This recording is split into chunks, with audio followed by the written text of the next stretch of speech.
Honey Paws, and this video is going to be a Vitakraft Crunchy Mix review. If you watched my last video, you would know I got this as a free sample from Vitakraft. I want to say before I start, thank you so much Vitakraft for being able to send this out and everything. I really do appreciate it. On the thank you letter it says, "We would love to know what you think," so I'm going to be 100% honest and give my opinion. So on the ingredients, it contains dried leeks, which if you didn't know, contains disulfides, which, how do I say this? Should not be fed to most animals.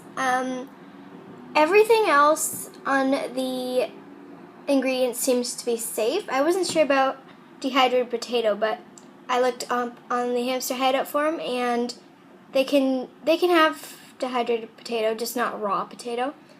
So everything else seems to be safe, and this would be a very good product if it wasn't for this one little ingredient here, dried leeks. But I'm going to still be doing my review as if it didn't contain leeks. So this is, if it didn't contain leeks, this is what I think would be about this. On the feeding directions, it says, feed your hamster 1 teaspoon of crunchy mix daily. Always provide fresh, clean water. Store it in a cool, dry place.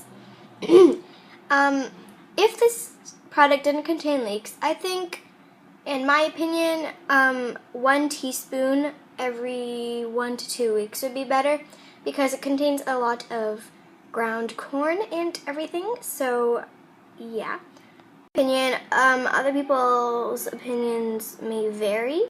Now don't get me wrong, Vitakraft is an awesome hamster brand. Like, they have a lot of cool treats that are really safe, and hammies love them. But this is just one of their products that, you know, maybe isn't the best, but they do have a lot of good products. Overall, I would recommend Vitakraft as the brand, but maybe just not this product. So yeah guys, that is it. Thanks for understanding my opinion, and I'll see you all in my next video. Bye!